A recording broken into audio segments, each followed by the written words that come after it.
प्रेक्षकांनो, छोट्या बयोची मोठी स्वप्न या मालिकेचा आजचा रिव्ह्यू तुम्ही ऐकत आहात।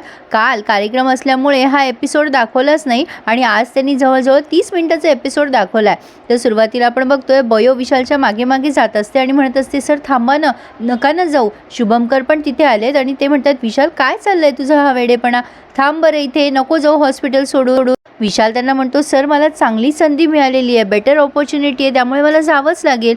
आता शुभमकर म्हणतात, अरे ऑपॉर्च्युनिटी वगैरे समजलं, पण इथल्या लोकांना, इथल्या सगळ्या पेशंट्सला तुझी सवय झाली आहे ना, आणि असं कसं तू सोडून जाऊ शकतोस? अरे सरस्वतीला पण तू वेळोवेळी मदत केली आहेस, मला केली आहेस, आम्हाला पण सोडून जाशील का? आता विशाल म्हणतो, सर मी तुम्हाला नाही सांगू शकत, आणि तो नमस्कार करतो आणि म्हणतो, फक्त तुमचे आशीर्वाद माझ्यासोबत असू द्यात, मला थांबवू नका शुभमकर सर। आता शुभमकर खूप प्रयत्न करतात, अरे ऐक माझं, अरे इथल्यासारखं तुला माणसं कुठे मिळतील, शेवटी माणसं पण महत्त्वाची आहेत ना रे विशाल, असा निर्णय का घेतोयस तू?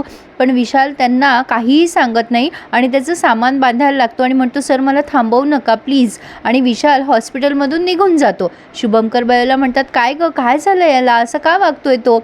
बयो मनात विचार करत असते, बाबा तुम्हाला कसं सांगू मी, आता बयोला सगळं सत्य कळलेलंच आहे, आपण मागच्या एपिसोडमध्ये बघितलंच होतं। आता बयो त्याच्या मागे मागे घरी गेली आहे आणि पुन्हा त्याला मनवायचा प्रयत्न करते। विशाल म्हणत असतो, तू का आली आहेस इथे सरस्वती माझ्या मागे मागे, जा तू इथून प्लीज। आता बयो म्हणते, सर असं काय करताय हो, नका ना जाऊ, तुम्हाला चांगली संधी मिळेल, पण ही माणसं मिळतील का? तुम्ही राहाल का आमच्या सगळ्यां वाचून, माझ्या वाचून? आता विशाल म्हणतो, हे बघ सरस्वती, मी निर्णय घेतलेला आहे, मला माझा निर्णय बदलायला लावू नकोस। आता बयो त्याला हळूच म्हणते, हे बघा सर, मी तुमचं आणि सौदामिनी मॅडमचं बोलणं ऐकलं आहे, सौदामिनी मॅडम तुमची आई आहे ना? आता विशालला खूप राग येतो बयोचा आणि तो म्हणतो, तू का ऐकलंस हे सगळं, मला नव्हतं कळू द्यायचं कोणाला। आता बयो म्हणते, सर काय झालं आहे मला सांगा, मला नाही का सांगणार तुम्ही? मग आता विशाल खूप रडायला लागतो आणि विशालने त्याचा पास्ट आता बयोला सांगितला आहे की हो, ती बाई माझी आईच आहे, तिचं तोंड बघायला लागू नये ना, म्हणूनच मी हे हॉस्पिटल सोडतोय। तुला माहिती आहे सरस्वती, माझ्या वडिलांवर कर्जाचा खूप बोजा झाला होता, ही बाई मूळचीच श्रीमंत होती, तिच्या वडिलांनी माझ्या वडिलांशी तिचं लग्न लावून दिलं, माझे वडील शेतकरी होते ग, त्यांच्यावर कर्जाचा डोंगर झाला होता, त्या संकट काळात ही बाई चक्क मला आणि माझ्या वडिलांना सोडून गेली। मी खूप लहान होतो ग त्यावेळेला, आणि ती सोडून गेल्यामुळे माझ्या वडिलांना धक्का बसला आणि ते वारले, मला सांभाळणाऱ्या बाईनेच मला मोठं केलं आणि डॉक्टर केलं। त्याची ही करुण कहाणी ऐकून बयोला खूप वाईट वाटले आणि बयोसुद्धा रडायला लागते। आता विशाल खूप अगदी मनापासून बोलतोय हे सगळं, तो म्हणतो, आई कुठे अशी असते का ग सरस्वती, भूक लागल्यावर मांजर पिल्लाला घेऊन टाकते ना, तशी आहे ही बाई। आता सरस्वती म्हणजे बयो त्याच्या डोक्यावरनं हात फिरवत असते त्याला आधार द्यावा म्हणून इमोशनली, पण आता हा विशाल स्वतःला सावरतो आणि म्हणतो, हे बघ सरस्वती, तू जा इथून, माझा निर्णय झाला आहे। बयो त्याचा हातात हात घेते आणि म्हणते, सर असं काय करताय, अहो माझ्यासाठी तर थांबा ना, तुम्ही राहू शकाल काय सगळ्यांना सोडून, आपल्या सगळ्या लोकांना सोडून? आता विशाल तरीसुद्धा ऐकायलाच तयार नसतो, तो म्हणतो, नाही सरस्वती, माझा निर्णय झाला आहे, मी त्या बाईचं तोंड नाही बघू शकत सारखं। बिचाऱ्या बयोने खूप प्रयत्न केला आहे, म्हणजे सगळं काही सांगायचा प्रयत्न केला आहे, असं तसं हे ते, पण तो काही ऐकायला तयारच नाही आहे। तो म्हणतो, नाही माझा निर्णय झाला, मी जाणारच आहे। आता शेवटी बयो म्हणते, ठीक आहे सर, तुमचा निर्णय झाला आहे ना, मग ऑल द बेस्ट, आमची आठवण काढा हं कधीतरी, आणि आता असं म्हणून ती निघून गेली आहे। आता विशालला पण खरं तर वाईट वाटते आणि बयोला तर फार वाईट वाटतंय, मे बी कदाचित बयोला तिच्या प्रेमाचं रिअलायझेशन होतंय असं ते काहीतरी दाखवतील। आता दुष्यंतला पोटे सर सांगतायत, सर तो विशाल आहे ना विशाल, आता दुष्यंत म्हणत असं, मला काही सांगू नको त्या विशालचं। पोटे सर म्हणतात, ब्रेकिंग न्यूज आहे सर, तो विशाल रेझिग्नेशन देऊन गेला इथून। आता हे दुष्यंत सर ते रेझिग्नेशन वाचतात पण त्यांना विश्वासच बसत नाही आहे। पोटे म्हणतात, बरं झालं एकदाची बॅट गेली।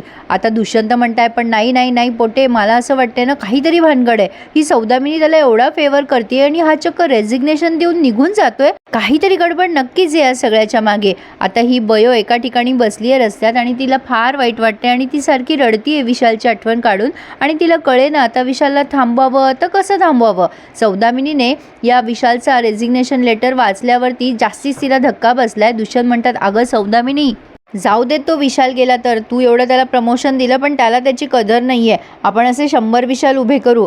पोटे पण म्हणतात, मॅडम मी लगेच उद्या ॲड देतो पेपरला आणि लगेच तुमच्यासमोर रिझ्यूम हजर करतो, बघा भरपूर भेटतील आपल्याला डॉक्टर। सौदामिनी खूप चिडते, आता मोठे मोठे डोळे करते आणि म्हणते, नाही विशाल पाहिजे म्हणजे पाहिजे, विशालच्या जागेवर दुसरं कोणीही घेणार नाही आहे मी, पोटे मी सगळा हिशोब करी ना तुमचा व्याजासकट. मला विशाल इथे पाहिजे म्हणजे पाहिजे, नाही तर मी तुमचा सगळा कच्चा चिठ्ठा काढेल आणि सगळे हिशोब मांडेल आणि व्याजासकट सगळं काही तुम्हाला चुकतं करावं लागेल. त्यामुळे तुम्ही ताबडतोब विशालला इथे घेऊन या, नाही तर तुमच्या पोटावर पाय पडेल, तुमची नोकरी जाईल.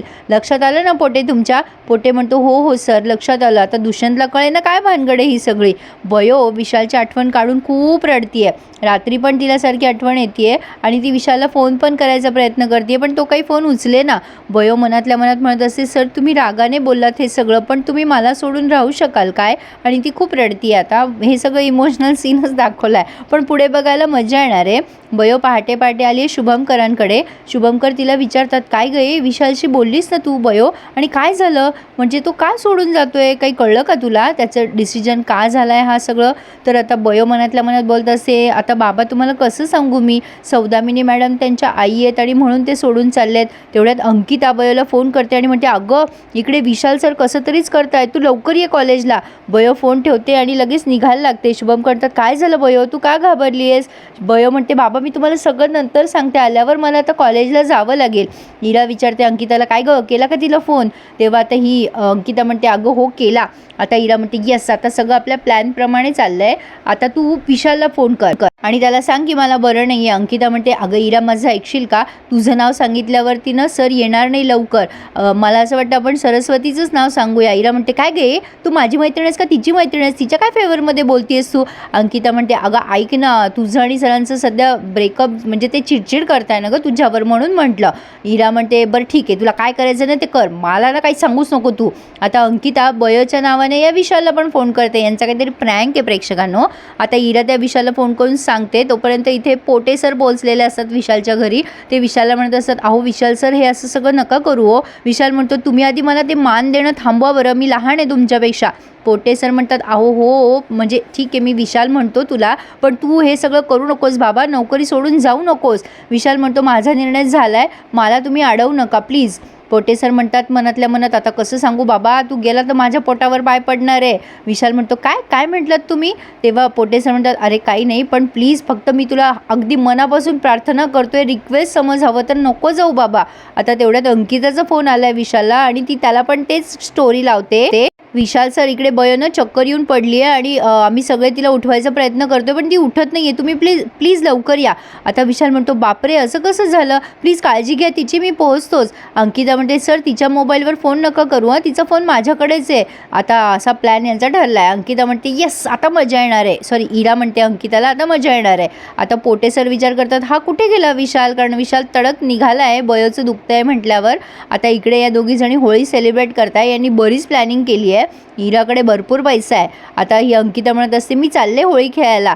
आता ही इरा म्हणते, तू कोणासोबत होळी खेळतीयस, थांब जरा. आरव आल्या आल्या ती आरवच्या गळ्यात पडणार असते, पण आता लगेच इरा समोर असल्यामुळे ती स्वतःच्या भावनांवर नियंत्रण ठेवते. मग आरव विचारतो, काय गं बयो नाही आली अजून, छान तयारी केली आहे तुम्ही सगळी.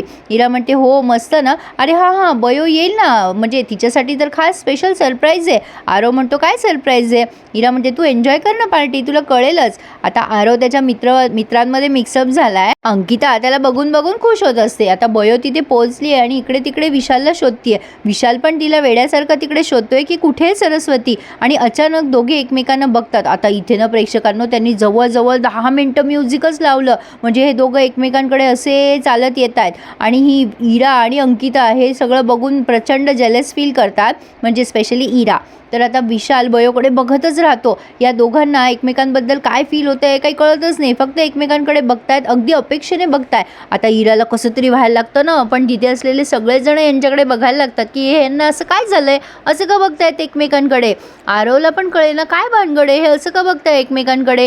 बयो आता तिच्या डोळ्यातनं अश्रू काढत असते, पण आता हे दोघं एकमेकांशी काही बोलणार. तेवढ्यात अंकिता आणि इरा दोघेही जण या दोघांना म्हणजे वेगळं करतात, बाजूबाजूला करतात. इरा त्या बयोचा हात ओढते आणि म्हणते, काय चाललं का तुझं तिकडे, काय सुरू आहे? आता बयो म्हणते, तू हे सगळं केलंस ना इरा, का केलंस तू हे सगळं? सगळं कशासाठी मला खोटं बोलून इथे बोलवलंयस तू? अगं तुला काहीच कसं वाटत नाही गं?